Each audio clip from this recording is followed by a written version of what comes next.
শবে কদরের রাতে ভুলেও এই তিনটি কাজ করবেন না। আল্লাহ ও তার রাসূল ওই সকল ব্যক্তিদের অভিশাপ করেছেন যারা শবে কদরের রাতে এই তিনটি কাজ করে। আজকে মুসলিমদের জন্য অত্যন্ত জরুরি কিছু তথ্য দিব, তাই মুসলিম হিসাবে আজকের ভিডিওটি এড়িয়ে যাবেন না। শবে কদরের এই রাত ফজিলতপূর্ণ এবং ইবাদতের, তবে এই রাতকে ঘিরে আমরা এমন কিছু কাজ করে থাকি যা আমাদের পরকালের জীবনকে জাহান্নামের দিকে নিয়ে যাবে এবং আমরা আল্লাহর রহমত থেকে বঞ্চিত হব। তাই ভিডিওটি সম্পূর্ণ দেখবেন এবং এই বিষয়ে সকলকে সতর্ক করে দিবেন।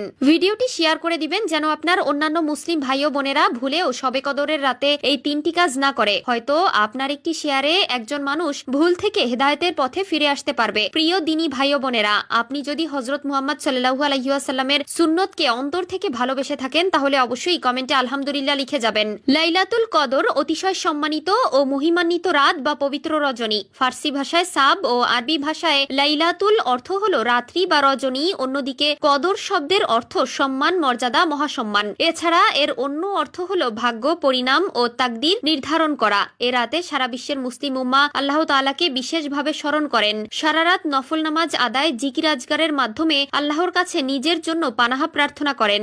বান্দা নিজের ক্ষমা প্রার্থনার মাধ্যমে গুনাহ মাফ ও আল্লাহর সন্তুষ্টি অর্জনের চেষ্টা করেন। পবিত্র এ রাতে অনেক আমল আছে যা মুসলিমরা করে থাকেন। কিছু বর্জনীয় আমলও আছে যা এই রাতে ভুলেও করা যাবে না। 1 নম্বরে, এই রাতে অতিরিক্ত ঘুমানো যাবে না। অতি মহান, গুরুত্বপূর্ণ ও সওয়াব হাসিলের সবচেয়ে উত্তম ও তাৎপর্যময় রাত লাইলাতুল কদর। তাই এই রাতে ঘুম ও অন্যান্য বিশ্রাম সাধ্যমতো ত্যাগ করে ইবাদতে কাটিয়ে দেওয়াই হচ্ছে বুদ্ধিমান ও মুমিনের কাজ। এই বিষয়ে হযরত রাসূলুল্লাহ সাল্লাল্লাহু আলাইহি ওয়াসাল্লাম বলেন, যে ব্যক্তি লাইলাতুল কদরে ঈমান ও সওয়াবের আশায় ইবাদতের জন্য আল্লাহর দরবারে দাঁড়াবে তার অতীতের সমস্ত গুনাহ ক্ষমা করা হবে। 2 নম্বরে, এই রাতে প্রয়োজনের বেশি খাওয়া দাওয়া করা যাবে না। মূলত ইবাদতের প্রস্তুতি হলো শরীর মনকে হালকা রাখা, আর তা না করে অনেকেই এই কদরকে ঘিরে বিশাল ভোজের আয়োজন করে। তাহলে এই রাতের মূল উদ্দেশ্য হাসিল করা কি সম্ভব? তাই করণীয় হলো কদরকে সঠিকভাবে পালনের জন্য খাবার আয়োজন, পরিবেশনে এবং ভক্ষণের সময় শ্রম ব্যয় না করে সেটিকে যথাযথ কাজে লাগানো। কারণ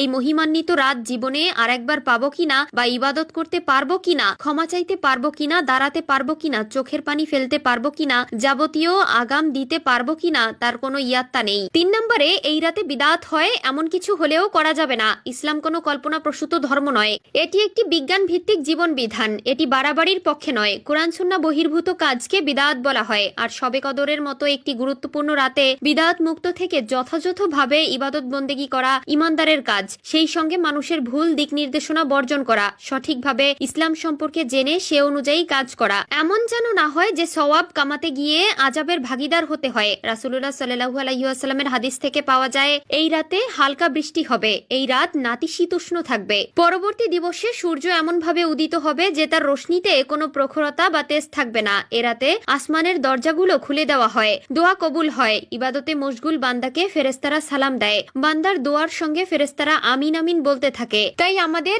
এই রাতের কাজগুলো বর্জনীয় দিক লক্ষ্য রেখে হক আদায় করা দায়িত্ব।